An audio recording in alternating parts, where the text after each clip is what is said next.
죽어있는 자의 하나님이 아니요 살아있는 자의 하나님이시다 말씀하시는 주님, 이 시간도 주의 살아계심에 대해서 묵상합니다. 주님의 살아계심에 대하여 묵상할 때에 내가 하나님을 죽은 자 취급하며 살았구나, 주님 깨닫고 회개하게 됩니다. 왜냐하면 주님의 음성을 기대하지도 않고 주님의 음성을 들으려고 노력하지도 않았고 주님의 뜻을 분별하려고 치열하게 이 세상에 필요한 영적 전투를 싸우면서 살지도 않았던 우리의 모습을 발견하기 때문입니다. 주님, 이 시간 구하오니 말씀이 들려질 때에 우리의 눈이 열리게 하여 주시어서 존귀하신 예수 그리스도를 볼 수 있는 큰 은혜를 허락하여 주시옵소서. 이 시간을 주님께 의탁하옵고 예수님의 이름으로 기도합니다. 아멘. 우리는 지난 한 주간 여러 가지 마음의 아픈 일들을 계속해서 보고 있습니다. 4.3 사건에 대해서 국가 지도자가 그동안 사과하지 않았던 한 맺힌 무고하게 죽어갔던 사람들에 대하여 공식적인 사과를 하는 일을 보았고, 또 한 명의 전직 대통령이 결국 검찰뿐만 아니라 사법부에 의해서도 분명하게 단죄되고 24년 형에 180억 추징금이라는 커다란 중형을 받는 것을 우리 눈으로 지켜보았습니다. 이것은 누구의 승리도 아닙니다. 대한민국 국민이라면 누구나 가슴 아플 수밖에 없고 이것이 우리의 이야기이고 이게 우리의 현실이었으며 또한 현실이라는 사실 앞에 기도가 나오지 않을 수 없습니다. 그뿐만 아니라 또 다른 전직 대통령은 그를 능가하는 정도의 비리가 있을 것이다 라는 많은 사람들의 의심과 의심 어린 눈초리와 혐의 속에서 계속 미디어에 등장하고 있습니다. 그들이 저질렀던 여러 가지 죄들, 단골 죄목입니다만 뇌물과 직권남용, 강요, 공무상 비밀누설 등등의 여러 가지 죄악들을 저질렀을 때에 이것들이 처음에는 수사관들의 기록에 의해서 다음에는 재판관들의 판결문 속에서 기록으로 남고 있습니다. 그런데 이런 것들을 볼 때에 크리스찬은 항상 예수님이 이렇게 생각하라고 가르쳐 주셨습니다. 범죄가 드러나는 사람들에 대한 소식을 들을 때에 우리가 어떻게 하라고 가르쳐 주신 제자의 삶의 방식이 있어요. 그건 뭐냐면 너를 돌아보라 라는 것입니다.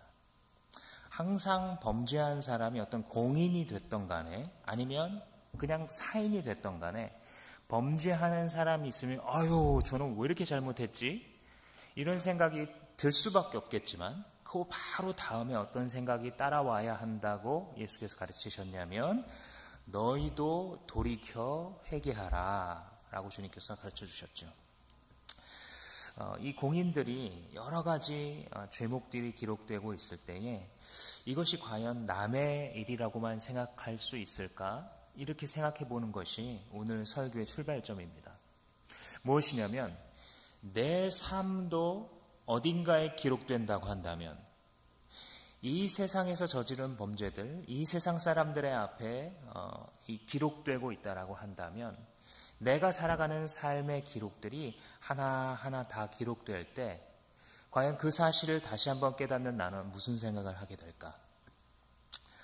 아니요, 목사님 기록하고 말고 할 게 없어요. 저는 되게 평범해요. 그냥 평범한 집에서 태어나서 교회 다니다가 학교 졸업해서 일하고 가정을 꾸리고 별로 그렇게 권력이 있어야 돈이 있어야 나쁜 짓도 하죠. 이렇게 생각하실지도 모르겠습니다.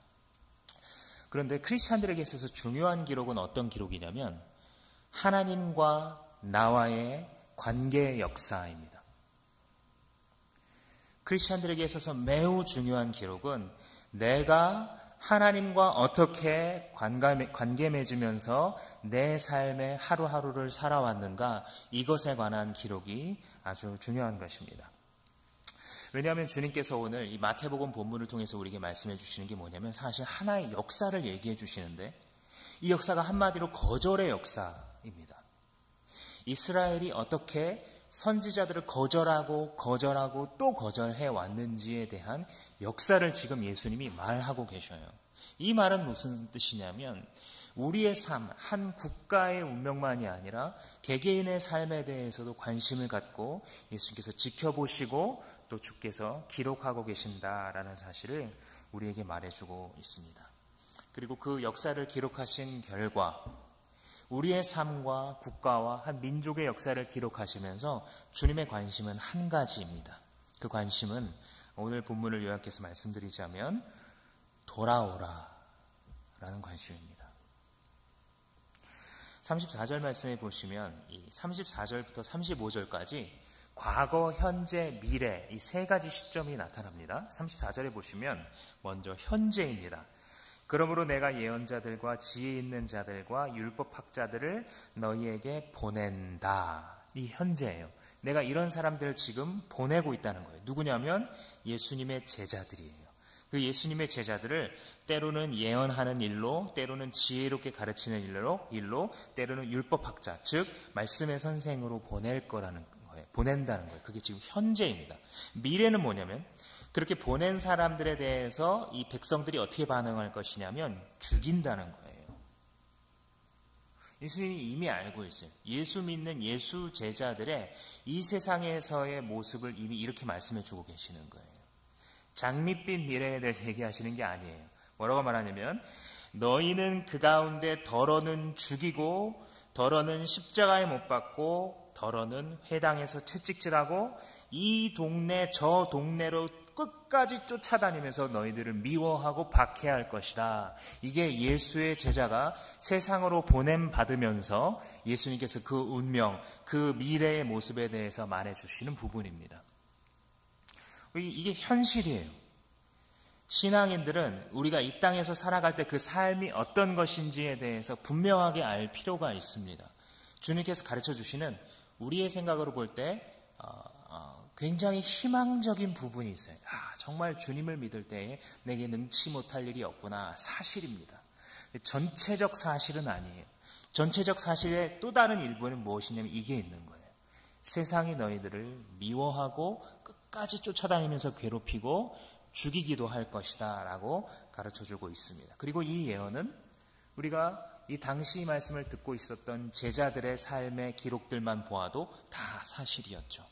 목베임을 당해서 죽고 톱으로 쓸려 죽고 십자가에 거꾸로 매달려 죽고 기름에 튀겨져 죽고 이 예수의 제자들 중에 온전하게 죽은 사람이 거의 없을 정도로 12제자들이 이 예언 그대로 그들의 삶을 살아갔습니다. 그런데 지금 현재와 미래에 대해서 이야기하시면서 영화로 말하자면 플래시백, 과거로 돌아가는 거예요. 시작하면서 꽉꽉꽉 터지는데 갑자기 왜 그랬었는지 막 돌아가서 평온한 가정부터 이제 막 시작하죠. 허니 하고 부르면 아이들이 아빠와 함께 뛰어오는. 이것처럼 과거로 지금 돌아가셔서 예수님께서 과거에 무슨 일이 있었는지 그 역사를 쫙 지금 요약해 주시는 게 35절입니다. 그리하여 의인 아벨의 피로부터 너희가 성소와 제단 사이에서 살해한 바라기아의 아들 사가랴의 피에 이르기까지 땅에 죄 없이 흘린 모든 피가 너희에게 돌아갈 것이다. 그러니까 땅에 죄 없이 흘렸던 피의 역사, 무고하게 의로운 자들이 피 흘렸었던 역사에 대해서 쭉 얘기를 해주시는 거예요. 그러면서 A부터 Z까지 다 얘기해 주시는 겁니다. 아벨이 누구냐면 성경에서 처음 살해당한 사람이에요. 그리고 이 사가랴가 누구냐면 이 구약 성경, 히브리인들이 유대인들이 가지고 있는 성경의 맨 마지막에 있는 책에서 의롭게 순교한 사람이에요. 여러분 구약 성경의 맨 마지막에 있는 책이 뭐죠? 말라기잖아요. 근데 제가 방금 맨 마지막에 있는 책에서 죽었다 그랬는데 말라기에서 죽지는 않았고 역대하에 죽었다고 기록되어 있어요. 왜냐하면 이 유대인들이 가지고 있는 성경은 역대하로 끝나거든요. 그러니까 우리는 모세오경이 있고 역사서가 있고 선지서가 있고 시가서가 있고 이러면서 맨 마지막에 또 소선지서로 이제 끝나게 되죠.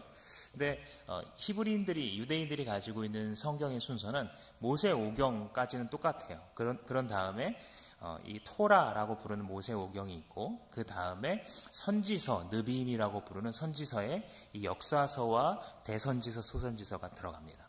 그리고 나서 나머지 거룩한 문서들하고 나머지를 다 묶어버려요. 이 안에 시편, 잠언, 역대기, 에스더 이런 게 다 들어갑니다. 근데 그 맨 마지막 책에 뭐가 배치되어 있냐면 역대기가 배치되어 있는 것이죠. 이해하시겠어요? 예수님이 왜 하필 사가랴를 얘기하시는지? 성경에 모세오경이 제일 처음 기록된 순교자 아벨을 기록하고 히브리 성경의 맨 마지막 껍데기 덮기 전에 있는 순교자에 대해서 기록하시는 거예요. 그러니까 뭐예요? A부터 Z까지 이 얘기하시는 거예요. 처음부터 끝까지 니네가 무슨 일 했는지 한번 기억해봐. 네 민족의 삶이 어떤 삶을 살아왔는지 하나님의 책에 다 기록되어 있어. 너희들은 부인할 수 없을 거야. 너희들의 삶의 하루하루 한 페이지가 한 해 한 해를 넘길수록 1월, 2월, 3월, 4월을 넘어가면서 너희들의 삶의 한 장면 한 장면이 중심을 보시는 하나님 앞에 속일 수 없이 기록되어 있어.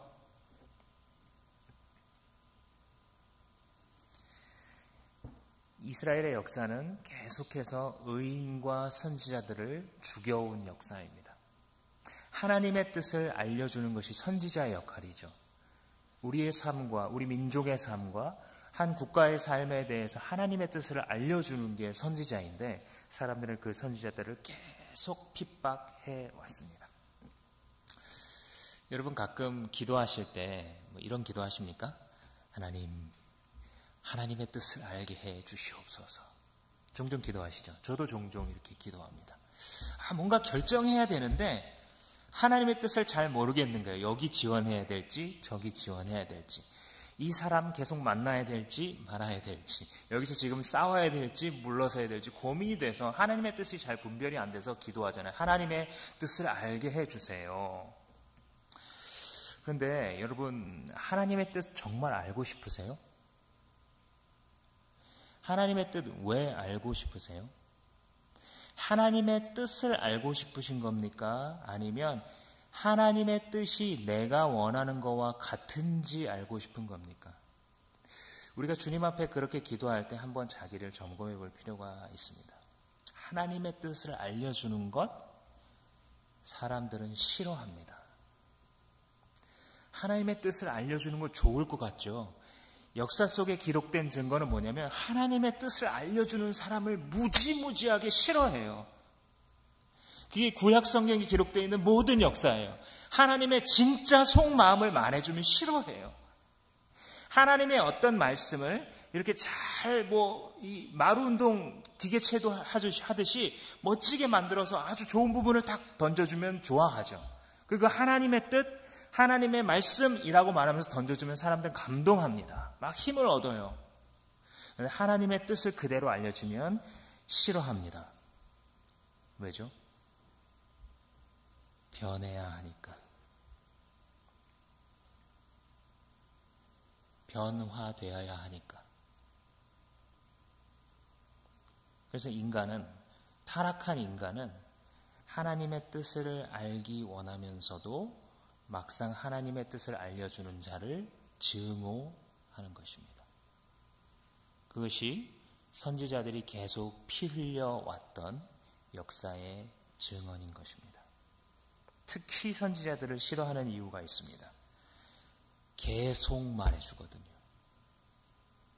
하나님의 뜻을 그냥 한번 딱 감동받고 한번 이렇게 찔리도록 그래 오늘 찔렸어.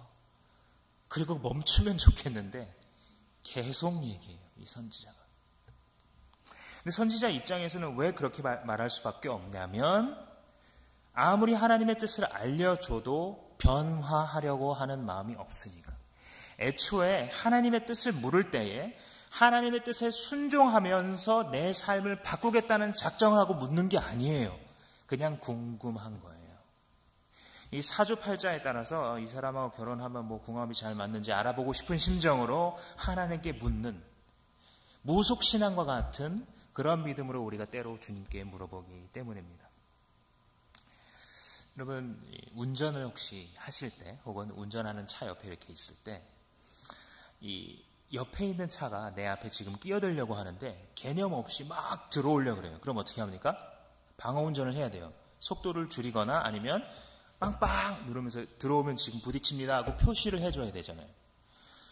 근데 옆에 있는 사람이 한 번만 그렇게 하는 게 아니라 고속도로에서 계속 그렇게 빵빵하면 좀 잠잠하다가 또 한 1분 지나가다 또 그렇게 들어오려고 그래요. 그러면 여러분들 중에 운전하실 때 누가 그래 내가 아까 한 번 빵빵했어. 빵빵 한 번쯤 했으면 이 사람이 알아듣겠지. 이 이상하는 것은 인간의 매너가 아니야. 그러면서 더 이상 빵빵하거나 방어 운전을 하지 않고 가만히 가십니까? 아니면 위험이 올 때마다 알려줍니까? 선지자들이 왜 계속 알려줍니까? 선지자들이 왜 계속 빵빵거려요? 변하지 않으니까. 하나님의 뜻을 알고 싶어요. 이스라엘 백성들이 외쳐서 가르쳐줍니다. 그런데 하나님의 뜻을 알고 나서는 별거 없네. 이게 뭐 하나님의 뜻이겠어? 하고서 자기가 원래 좋아했던 길을 계속해서 걸어갑니다. 우리가 하나님의 뜻을 때로는 어떤 분들은 목사님 저는 하나님의 말씀을 들을 때 마음 가운데 찔리면 참 기쁘고 좋은데요. 하나님의 뜻을 아는 게 저는 참 좋아요. 이런 분들이 있습니다. 좋으시죠? 기뻐하고 감사하십시오. 하나님께서 하나님의 뜻을 알려주시면서 말씀을 통해서 내가 변화해야 된다는 것을 가르쳐 주실 때 그 마음에 뭔가 설명할 수 없는 순결한 기쁨이 솟아오르는 분들이 있어요. 하나님께 정말 감사하시기 바랍니다. 말씀을 통해 나를 찌르는데 내 마음 가운데는 오히려 감사와 기쁨이 있는 사람, 정말 택함받은 사람입니다. 은혜가 지금 당신의 머리에 머물러 있어서 그런 거예요. 원래는 하나님께서 아무리 자기의 뜻을 알려주셔서 내 삶의 어두움에 대해서 지적하셔도 우리는 기분이 나쁩니다. 그 듣는 것도 한두 번이지 이 목사님은 이 교회는 왜 맨날 저런 얘기만 해 하면서 피하는 게 보통이에요. 우리가 적당히 찔리는 것을 좋아하고 적당히 하나님 뜻을 아는 것을 좋아하고 적당히 변화됐다라고 면피할 수 있는 곳에 머무르지 말아야 할 이유가 있습니다. 바로 우리를 속이는 자 마귀는 우리가 적당한 곳에 머물러 있기를 기대하고 있습니다. 사실 그것이 그의 가장 좋아하는 선호하는 전략입니다. 한 사람이 교회에 나갑니다. 사단이 뭘 원할까요? 교회 나가면 절대 안 돼. 여러분이 사단이라면 그렇게 하시겠습니까? 교회 나가면 절대 안 되도록 막으면 하나님의 사람, 주변에 있는 하나님의 사람들이 불을 킬 겁니다. 사단이 이렇게 방해하는구나. 그를 위해서 더 기도하고 눈물 흘리고 사랑으로 더 베풀고 어떻게 해서든 이 사람 교회 나오게 만들려고 하겠죠. 정말 하나님의 사랑과 구원의 그 감격을 아는 사람이라면. 그런데 이 사람이 교회에 오라니까 와요. 와서 하나님 말씀을 안 듣느냐 하면 들어요. 물론 들으면서 딴짓을 하죠. 물론 들으면서 졸죠.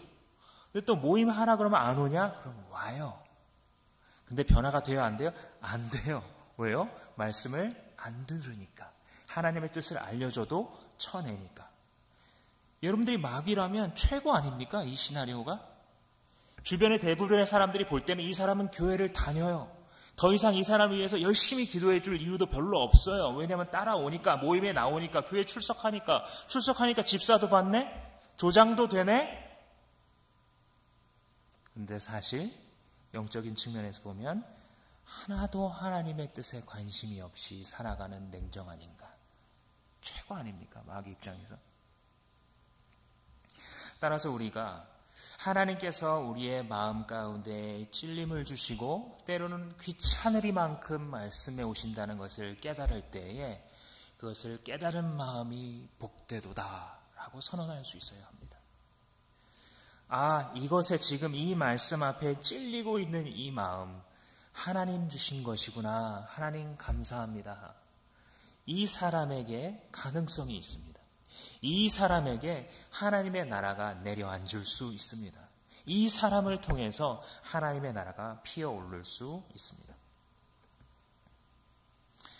이 하나님의 나라가 임한 사람들을, 이 선지자들, 하나님의 나라를 알려주는 선지자들을 어떻게 핍박했는지 A와 Z를 말한다 그랬는데 이 A에 해당하는 사람이 의인 아벨의 피 이렇게 이야기를 합니다. 좀 생각해 볼 필요가 있습니다. 의인 아벨의 피에 대해서.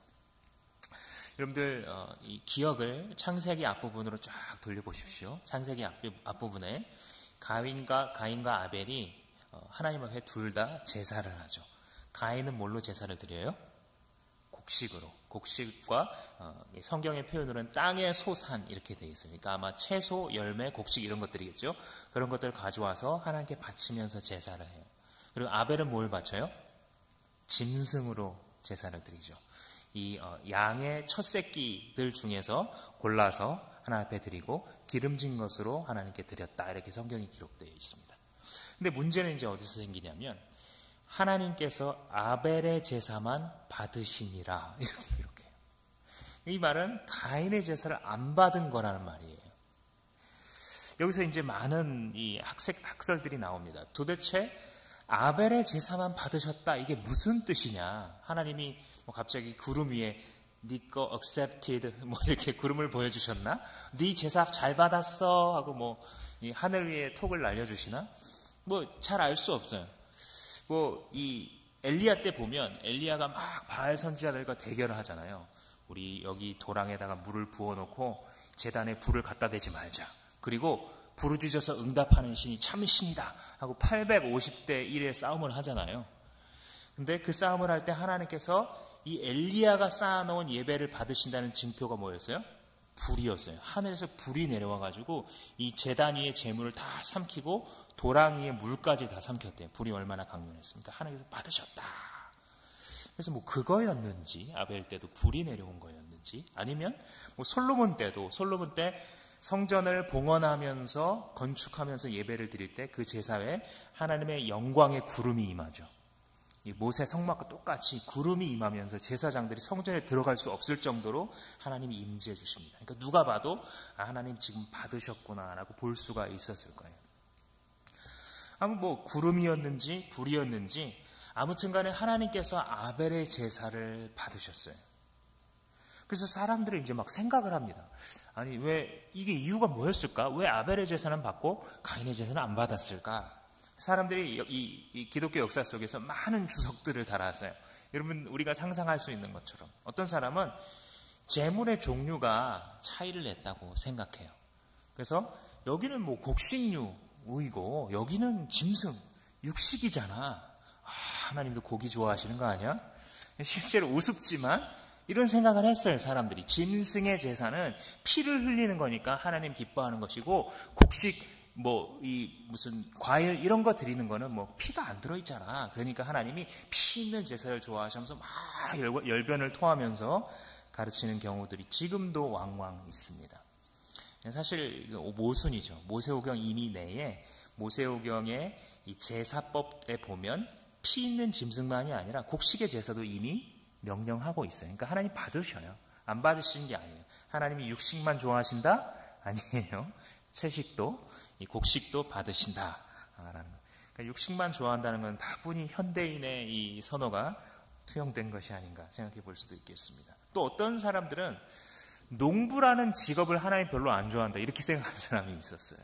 그러니까 목동들이 이 양들을 돌보고 소를 돌보는 이런 직업들은 하나님께서 좋게 보시지만 농부는 좀 하찮게 보는 것이다. 한마디로 농부 디스 아니냐 이렇게 이제 생각하는 사람들이 실제로 신학자들 중에서도 있어요. 그런데 근거 없죠. 성경 전체를 바라볼 때 하나님께서 직업에 귀천이 있다고 가르치는 장면은 하나도 없습니다. 기실 현대사회가 직업에 귀천이 없다고 생각하게 된 그 사상의 뿌리가 성경에 있잖아요. 왜냐하면 우리의 직업 자체를 내가 공장에 가서 뭐 부품 하나를 만들건 아니면 학교에서 누굴 가르치건 아니면 쓰레기를 하나 줍건 접시를 하나 닦건 간에 그것이 vocation이다. 그러니까 보컬, 이게 보컬이 목소리라는 뜻이잖아요. vocation이라는 건 뭐냐? 불렀다라는 뜻이에요. 그러니까 내가 부품 하나를 막 만들면서 아무 의미 없는 직장생활을 하고 있는 것 같은데 숫자나 맞춰가면서 아무 의미 없는 직장생활을 하는 것 같은데 사실 하나님이 그것도 할 사람이 필요하니까 누군가가 쓰레기를 치워주지 않으면 우리는 이 오염되고 냄새나는 세상에 살 수 없으니까 하나님께서 그런 사람도 필요로 하셔서 사용하신다. 즉, 그 청소부도 하나님의 손가락이다. 라고 하는 사상이 성경에서 나왔고 종교개혁자들이 그것을 일컬어서 vocation이다, 소명이다 라고 직업을 부르기 시작했어요. 그러니까 성경에서는 직업의 귀천에 대해서 지금 따지면서 이 가인의 직업에 대해서 디스하고 있는 것이 결코 아닙니다. 또 어떤 사람은 아무 이유 없어. 그냥 하나님께서 그냥 하나 찍은 거야. 이 야곱과 에서 중에 아무 이유 없이 야곱을 택하신 것처럼 그냥 제사도 그냥 하나님이 원하는 거 그냥 택한 거야. 이렇게 말하는 사람들도 있습니다. 그럴 가능성도 있습니다. 물론. 성경이 여기서 더 이상 말해주지 않기 때문에 하나님께서 그냥 주권적으로 택하심의 한 예의라고 볼 수도 있겠습니다. 그렇지만 더 가능성이 있는 것은 성경 자체에 뭐라고 말하고 있냐면 가인의 제사를 말할 때 곡식 중에서 드렸더라 이렇게 짧게 서술하고 있는데 아벨의 제사에 말할 때는 설명을 덧붙여요. 이 저자의 의도거든요. 이 히브리 성경을 기록해 나갈 때 여러 가지 그 강조하는 문학적인 기법들이 있는데 부연 설명을 하면 거기에 의미가 담겨 있을 때가 상당히 많아요. 근데 부연 설명이 어떻게 되어 있냐면 그냥 양을 드린 게 아니라 양의 첫 새끼 중에서 드렸다 이렇게 기록하고 있어요. 또 하나는 뭐냐면 기름진 것을 드렸다 이렇게 두 가지를 부연하고 있어요. 근데 이게 실제로 성경을 연구해 보면 의미가 있는 진술들이에요. 첫 새끼 중에 드렸다라는 것은요. 일단 여러분들 그 양고기를 좋아하시는 분들은 이 양고기에도 등급이 있다는 사실을 아마 아실 것입니다. 근데 양고기 등급 중에 사람들이 제일 맛있게 먹는 그 등급이 뭐냐면 수량 중에서 1년이 될까 말까 하는데 이빨이 아직 나오지 않은 이 어린 양이 제일 맛있대요. 제일 부드럽고 영구치가 아직 나기 전에 그 양이 좋아서 지금도 식당에서 최고급 등급으로 친다는 것이죠. 모세오경의 제사에 보면 1년 된 어린 양 이렇게 요구하시는 하나님의 그 목소리가 들려 있어요. 그리고 기름진 것이란 건 뭐냐면 이 모세오경에 읽어보시면 계속해서 등장하는 말이에요. 뭐냐면 가장 맛있는 부분이에요. The best portion이에요. 그 고기 중에서 가장 부자들, 가장 여유가 있는 사람들이 즐길 수 있는 그 부위가 기름진 부분입니다. 오늘도 우리가 뭐 안심, 등심, 뭐 필레미뇽 막 나누는 것처럼 하나님께서 그 기름진 것을 요구하시는데 이유가 뭐냐면 제일 좋은 거기 때문에 요구하시는 거예요. 하나님이 그 부분이 제일 맛있어서가 아니라 새끼 양이 하나님도 막 드시면서 맛있어서 그런 게 아니라 네가 보기에 제일 좋은 걸로 바쳐라고 요구하시는 거예요. 하나님 마음 아시겠어요? 예배를 할 때에 네가 보여줄 수 있는 제일 좋은 것으로 가져와 라고 하나님 요구하세요. 이게 하나님 진심이세요. 그래서 구약 백성들은 제사와 함께 동물들과 함께 살아가기 때문에 그렇게 요구하신 거예요.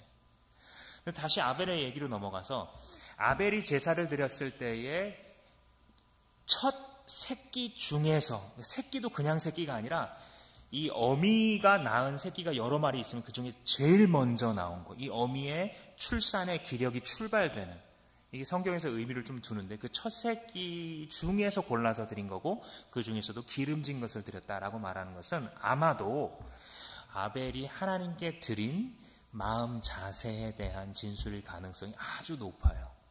물론 정확한 정답은 천국에 가봐야 합니다. 이렇게 말해야 정직한 해석자입니다. 아마도 아벨이 하나님께 드렸을 때 첫 새끼 중에서 베스트를 드리기 위해서 이렇게 보고 야 양순아 이리 와봐 하고 털 이리 와 이렇게 헤쳐보고 너 여기 좀 점박이 있고 병이 들어있구나 너는 안 되겠어 너 양식이 이리 와봐 하면서 이렇게 고르고 마치 사랑하는 사람에게 이 옷을 사줄까 저 옷을 사줄까 기대하면서 고르는 그 설레이는 마음으로 하나님께 어떤 양을 드리는 것이 가장 좋을까, 가장 좋은 것을 드리는 것이 무엇일까라고 고민하는 그 아벨의 마음을 마치 하나님께서 아시는 것처럼 기록해 놨어요. 그래서 아벨의 제사를 받으신 것은 사실 재물이 아니라 직업이 아니라 마음이었다는 것이죠. 이거는 성경 안에서 일맥상통합니다. 사무엘서에 이르시기를 사람은 외모를 보거니와 나 여호와는 사람과 같지 아니하니 사람의 중심을 보느니라. 네 마음 가운데 뭐가 들어있는지 보고 싶다는 것이죠. 아벨이 선택한 최고의 제물은 뭘 반영하는 것이냐면 하나님을 향한 최고의 마음을 반영하는 것이에요. 하나님께서 그 제사를 기쁘게 받으신 것은 너무나 당연합니다. 그래서 오늘 본문 35절에서는 짧지만 뭐라고 말하냐면 의인 아벨 이렇게 부릅니다. 아무것도 한 게 없어요. 양 기르다가 제사 한번 드렸는데 살해당해서 죽은 아벨한테 의인 아벨이라고 부른 것은 그가 믿음으로 하나님께 최상의 것으로 예배하고 싶은 마음으로 하나님 앞에 이 믿음의 제사를 올려드렸을 때에 하나님께서 그것을 받으셨기 때문이 아닌가 생각합니다. 가인의 입장에서는요, 이렇게 자기의 제사는 거절당하고 동생의 제사가 하나님 앞에 받아졌을 때 선택할 수 있는 두 가지 길이 있었어요. 두 번째 길을 선택했지만 첫 번째 길을 선택할 수도 있었어요. 첫 번째 길은 뭐냐면 물어보는 거예요. 아벨한테. 아벨아, 너 어떻게 제사했어? 이렇게 물어봤으면 스토리가 완전 달라지는 거예요. 이 다음부터. 아벨이 말했겠죠. 이러해서 좀 골랐어. 첫 새끼 중에서 했어. 그러면 가인은 깨달았을 거예요. 아, 이게 지금 마음이구나. 이게 지금 정성이구나. 이게 하나님 앞에 드리는 온전한 순결한 제사여서 동생 걸 받으셨나 보다. 그럼 어떻게 하면 돼요? 다음부터? 자기도 그렇게 하면 돼요. 농부의 입장에서 가장 좋은 과일 중에 첫 과실을 드리면 돼요. 실제로 이후에 나오는 이스라엘 백성들이 그렇게 했던 것처럼. 근데 가인의 반응은 무엇이었습니까? 아벨을 통해서 하나님께서 왜 그 제사를 받으셨는지 하나님의 뜻을 아는 게 중요하지 않았어요. 가인한테는 하나님의 뜻, 하나님의 마음을 정말 아는 게 중요하지 않았고 결과가 어떻게 되느니만 중요했기에 그의 반응은 분노였습니다. 창세기 기록에 따르자면 그는 몹시 분하여 안색이 변했다, 이렇게 기록되어 있습니다.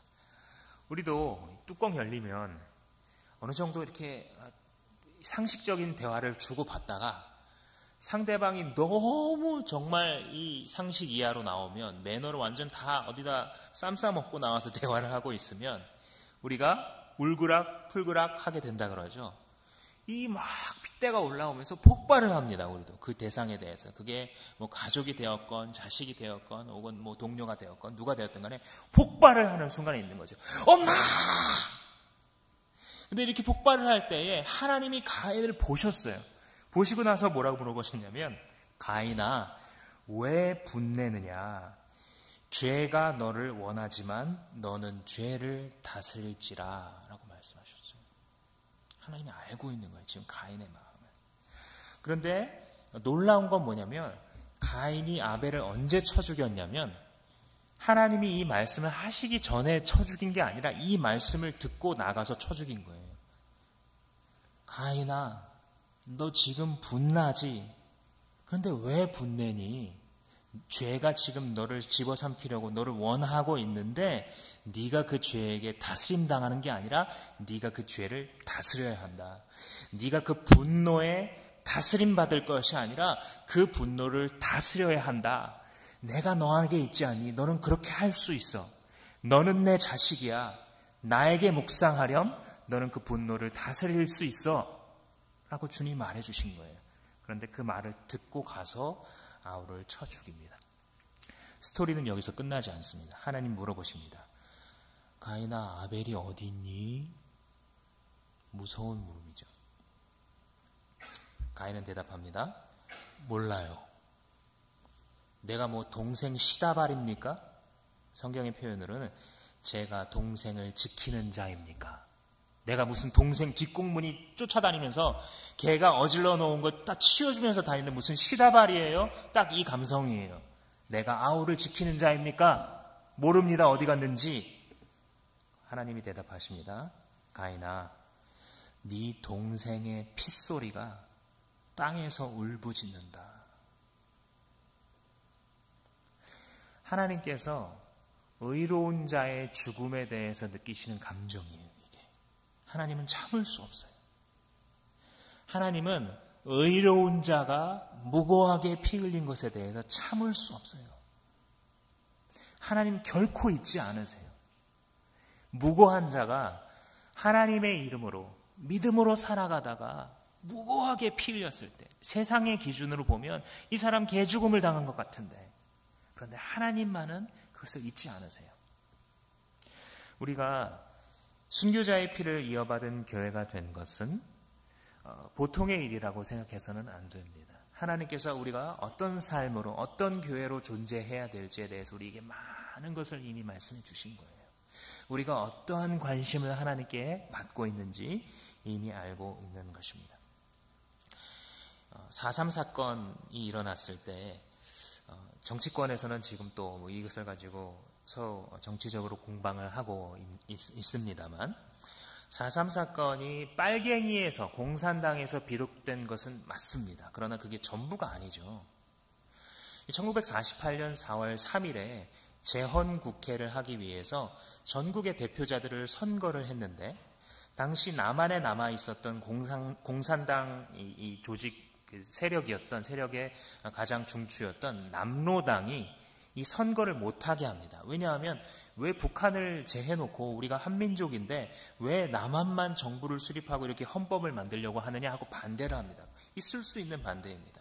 그러나 그때 상황으로 보아도 김일성이 이미 이 북한에 있는 이 지배력을 다 가져갔기 때문에 남한만이라도 경계선을 치고 발전을 시켜 나가지 아니하면 계속해서 이 혼란 가운데 있을 수밖에 없기 때문에 그런 결단을 한 것이었죠. 남로당들은 이것을 받아들일 수가 없어서 계속해서 방어를 했는데 별 효과가 없었죠. 그런데 어디에서는 효과가 있었냐면 제주도에서는 효과가 있었던 거예요. 이 남로당 빨갱이들이 선거를 계속 방해해서 결국은 이 재헌국회에 보낼 대표자들을 선출하는 데 실패하죠.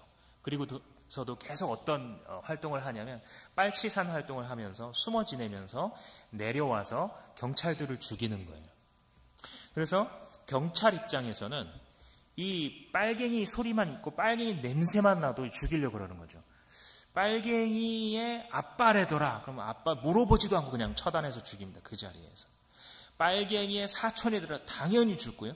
저 사람 빨갱이에게 옷을 줬다더라. 물어보지도 않고 죽입니다. 이 사람이 그냥 친구라서 자기는 공산당이 아닌데도 친구니까 불쌍해서 옷을 줬는데도 그것이 발견당하면 죽는 겁니다. 저 사람 빨갱이랑 얘기했다더라 라는 말을 건너 듣기만 해도 죽였습니다. 그러면 이 빨갱이들은 어떻게 했느냐? 당시의 공산당들은 어떻게 했느냐? 경찰 냄새만 나도 죽이려고 했죠. 저 사람 경찰이라 내려와서 죽입니다. 저 사람 경찰의 사촌이다 내려와서 죽입니다. 그러니까 비극의 역사죠. 우리 민족의 비극의 역사가 이념을 사이에 놓고서 계속해서 그렇게 되고 있었을 때 마침 재헌국회가 생기고 중앙에서 토벌군을 내려보낸 겁니다. 제주도로. 그래서 이 토벌군이 어마어마하게 사람들을 더 죽이기 시작하는데 그 틈바구니에서 그들을 살리려고 노력했었던 이 모슬포 교회의 목사님과 같은 분들도 있습니다. 그런 역사들이 계속해서 기록되어 있죠. 그러니까 실제로 어떤 빨갱이였기 때문에 나쁜 짓을 했기 때문에 국가를 어지럽혔기 때문에 그런 처벌을 받은 자도 있지만 그런 사람들과 어떤 혈연관계 혹은 친분관계가 있다는 사실만으로 사람들이 계속해서 죽어나가는데 사람이 3만 명이 죽습니다. 여러분 우리 민족의 역사에서 근대 이후의 역사에서 6.25를 빼놓고 단일 사건으로 제일 많은 사람이 죽은 게 4.3 사건입니다. 아무 무고한 잘못을 하지 않은 무고한 사람들이. 우리 교회 교인들이 아이들까지 다 합쳐서 1,800명이에요. 근데 죄송한 비유이지만 어떤 나쁜 사람이 우리가 다 갈 때 우리 교인들을 다 몰살시켰다고 생각해 보세요. 그 일을 해봤자 1,800명이 죽고 그 일을 10번 하면 18,000명이 죽는 거예요. 근데 3만 명이 그중에 절대 다수는 이념과 아무 상관도 없고 그냥 제주도에 살았다는 이유만으로 그 사람의 친척이었고 아빠였고 할머니였고 시어머니였다는 이유로 친구였다는 이름으로 이렇게 죽어갔는데 권력의 이름으로 덮어놓은 것에 대해서 국가 지도자가 나아가서 잘못했습니다. 라고 사과한 것은 다른 정치 논쟁을 다 논외로 하고서라도 맞는 일이에요. 크리스찬의 입장에서 보았을 때 무고하게 흘려진 피를 분노하시는 하나님을 섬기는 자들로서 그 일에 대하여서 얼마나 다행스러운 일인지 이념 논쟁을 떠나서 무고하게 흘려진 피에 대한 가치를 인정하는 것은 우리가 지지해야 될 일입니다. 물론 이것이 하나님의 사람으로서 의인으로서 예수 그리스도를 전하다가 죽은 것은 아닙니다. 하물며 이와 같이 예수와 상관없이 죽은 자들에 대하여서도 그 피해 값을 인정해주고 사과하는 것이 옳다라고 한다면 하나님의 이름을 전하다가 죽어간 자들은 더 말할 것이 없는 것이죠. 두 번째로 나오는 바라갸의 아들 사가랴도 마찬가지입니다. 이 사가랴는 사실 역대하에 보면 스가랴라고 기록이 되어 있습니다. 왜 이렇게 되었냐면 여러분들 우리 경상도 분들 여기 계신다면 발음이 좀 잘 안 되는 발음이 있죠. 발음이 좀 잘 안 돼서 너희 교회 목사님 누구시냐? 박은조 목사입니다. 박은조 아니요 언조가 아니라 은조요. 네, 끊임없이 하는 것처럼 사가랴 스가랴가 이 히브리 사람들의 말을 헬라어로 번역할 때 이렇게 될 수 있는 현상이 한 가지가 있습니다. 똑같은 비유는 아니지만 어떤 이유가 있어요. 그래서 신약 성경에서 지금 사가랴라고 기록하고 있는데 사실 구약 성경에는 스가랴입니다. 스가랴 선지자 아니에요. 우리 학계 스가랴 할 때 이 포로기 이후에 그 스가랴가 아니라 또 다른 스가랴입니다. 근데 이 스가랴가 어떤 사람이냐면 여호야다라는 제사장의 아들입니다. 여호야다가 누구냐면 요아스라는 왕이 7살의 왕위에 오릅니다. 아무것도 할 줄 모를 때에 이 요아스로 하여금 여호와를 섬기는 법을 가르쳐준 사람이 여호야다라는 아주 중요한 제사장입니다. 이 제사장에 의해서 이 이스라엘 나라가 깨끗하게 우상을 정화시키고 하나님만을 섬기는 백성으로 회복이 돼요. 그런데 이 여호야다가 있을 때는 말을 잘 듣고 따라왔던 요아스가 여호야다 제사장이 죽자마자 급변을 해서 아세라 신을 섬기기 시작합니다. 온 백성이 왕을 따라서 우상 숭배를 음란하게 하죠. 그러자 하나님께서 선지자들을 계속 보내시는데 그걸 무시합니다. 그러자 마지막에는 하나님께서 이 여호야다, 죽은 여호야다 제사장의 아들이었던 그 스가랴에게 성령이 임하게 하셔요. 그래서 이 스가랴가 성령에 감동돼서 이렇게 예언을 합니다. 너희가 어찌하여 여호와의 명령을 거역하여 스스로 형통하지 못하게 하느냐. 너희가 여호와를 버렸으므로 여호와께서도 너희를 버리셨느니라. 이렇게 예언을 합니다. 그러자 이것을 들은 이스라엘의 반응, 회개하는 것이 아니라 돌로 쳐 죽입니다. 어디에서? 그 예언을 하고 있었던 하나님의 성전 뜰 안에서 쳐 죽여요. 그것을 잊지 않으셨다가 하나님께서 이 의로운 피를 결코 잊지 않으셨다가 아들 예수 그리스도를 통해서 지금 끄집어내시는 거예요. 이 사건을. 너희가 성소와 제단 사이에서 살해했던 바라기아의 아들 사가랴의 피까지 너희가 처음부터 끝까지 이렇게 하지 않았느냐. 근데 이 스가랴가 죽으면서 뭐라고 외쳤냐면 이 역대하 24장에 보시면 주님께서 이 일을 보시고 갚아주십시오. 이렇게 외치면서 죽어갔다고 기록해요. 이것은 마치 요한계시록에 하나님께서 마지막 때에 의롭게 죽어갔던 하나님의 사람들이 큰 소리로 불러가로되 거룩하고 참되신 대주제여 땅에 거하는 자들을 심판하여 우리의 피를 신원하여 주지 아니하시기를 어느 때까지 하시겠습니까? 우리의 의로운 피를 흘린 이 한을 풀어주지 아니하시기를 언제까지 기다리고 계십니까? 라고 마지막 심판 때까지 부르짖는데요. 순교자들의 영혼이. 근데 마치 그것과 같이 이 죽어가는 사가랴의 피가 하나님 앞에서 그렇게 외치고 있는 것입니다. 한마디로 하자면 이스라엘 이 구약 백성의 역사는 선지자를 죽인 피의 역사였다는 것이죠. 그런데 이 말씀을 우리가 한번 마무리하면서 이렇게 뒤집으면서 생각을 해보아야 합니다. 선지자를 거절했던 역사는 다른 것이 아니라 우리가 하나님을 거절해 온 역사입니다. 우리가 하나님의 말씀을 듣고도 그 말씀을 따라가지 아니한 역사가 있는 거예요. 하나님께서 우리를 택하셔서 은혜를 베푸셔서 내가 몇 살 때, 내가 몇 세 때 누구 친구를 통하여서 부모님을 통해서 누구누구를 통하여서 나를 불러주시고 나에게 은혜를 주셔서 인생이 무엇인지 알게 하시고 크리스찬이 무엇인지 깨닫게 하셔서 그 길을 걸어가게 하셨는데 그로부터 하나님의 은혜를 어떻게 잃어버렸었는지 그 은혜를 어떻게 이용해 먹었는지 용서하시는 주님의 사랑을 어떻게 내가 만홀히 여겼는지에 대한 역사가 있는 겁니다. 그 역사에 대해서 하나님께서 우리에게 말씀해 오시는 거예요. 하나님의 나라를 거절한 자들은요, 하나님의 나라를 빼앗기게 되어 있습니다.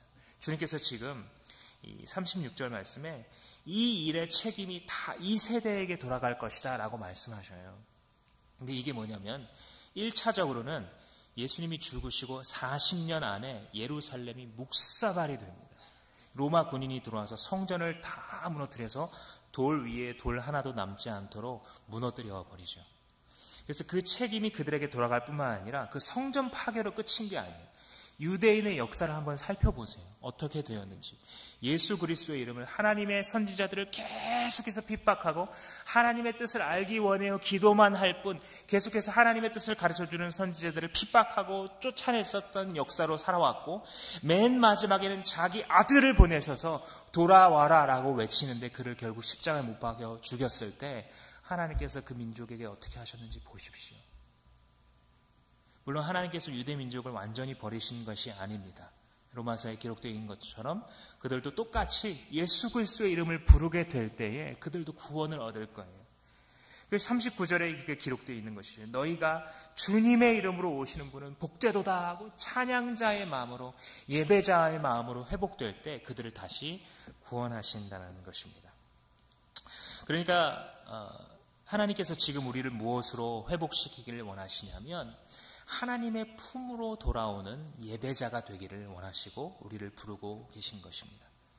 37절 말씀을 한번 보면서 말씀을 마무리하려고 합니다. 37절 말씀에 예루살렘아 예루살렘아 내게 보낸 예언자들을 죽이고 돌로 치는구나. 암탉이 병아리를 날개 안에 품듯이 내가 몇 번이나 네 자녀들을 모아 품으려 하였더냐. 그러나 너희는 원하지 않았다 라고 하면서 이들에 대한 일시적인 심판을 선언하고 계시는 거예요. 근데 여러분 착각하시면 안 되는 것이 하나님이 그래서 이들을 영원히 지금 버리시는 게 아니에요. 하나님의 속뜻이 무엇이겠어요? 이 말을 하면서 암탉이 날개 아래 새끼를 모으는 것처럼 내가 너희들 계속 부르고 있는데 너희들이 돌아오지 않았어. 그래서 내가 너희들의 민족에게 주었던 이 복음을 이제 다른 이방 민족에게 줄 거야 라고 말하는 하나님의 속사정이 무엇입니까? 이 이스라엘 백성들이 돌아오기를 원하는 것이죠. 이 시간 우리가 생각해 봐야 될 것이 있어요. 하나님을 거절해 온 내 삶의 스토리가 있습니다. 하나님 앞에 지금도 신실하게 서 계신 분들이 있지만 때로는 우리 가운데 하나님을 알고 그 은혜를 맛봤음에도 불구하고 하나님을 거절해 온 역사를 살아가고 계신 분들이 있어요. 그들에게 하나님께서 말씀하십니다. 누구야 누구야. 내가 너에게 보내주었던 그 말씀의 사역자들은 그 사역자들에 대해서 너는 마음속에서 돌로 치고 한쪽으로 치워버리는구나. 내 사랑하는 아들아, 내 사랑하는 딸아, 내가 너를 내 품에 안기 원하여 내가 얼마나 오랫동안 너를 불러왔는지 아니 라고 말씀하시는 주님의 음성이 우리에게 들려야 합니다. 아벨이 가장 기름진 부위를 드리기 위해서 그것을 준비하기까지 드렸던 그 마음을 하나님께서 바로 믿음으로 받으셨던 것처럼 우리는 하나님을 우리의 삶에서 가장 가치 있는 자리로 회복해야 합니다. 그것이 하나님께 돌아가는 것입니다. 하나님의 품으로 다시 간다는 것은 하나님의 자리를 회복하는 것입니다. 우리의 삶에서 하나님이 말씀하시면 그 말씀을 따라도 좋고 따라도 좋은 그런 이래도 저래도 좋은 삶을 살아가는 것이 아닙니다. 기독교 신앙은 동아리가 아니에요. 그냥 동아리 가입해가지고 동아리 활동도 하고 흥미도 느끼고 그러다가 뭔 문제가 생기면 시큰둥해줘도 괜찮은 구속력이 없는 그런 동아리가 아닙니다. 하나님의 나라는 기독교 신앙은 하나님의 품으로 영원히 돌아가는 것이에요. 하나님의 고귀한 자리를 영원히 회복하는 것이에요. 그것을 잃어버렸을 때 다시 자기의 가슴을 찢으며 그 자리로 돌아오는 것이에요. 마치 바울이 교회를 핍박하다가 그 눈이 가려웠을 때는 하나님을 핍박하고 예수 그리스도를 핍박하는 삶을 살다가 그 눈을 열어주셨을 때 하나님의 자리를 회복하고 예수의 자리를 회복했던 것처럼 오늘 우리가 주님의 말씀을 드리면서 예루살렘아 예루살렘아 돌아왔으면 좋겠구나 말씀하시는 그 주님의 그 마음이 무엇인지 마음 가운데 깨닫고 그 주님의 마음을 이해하면서 주님, 내 눈을 열어주소서. 내 안에서 하나님의 자리가 회복되기를 원합니다. 주님, 내가 참된 예배자의 모습으로 다시 서기 원합니다.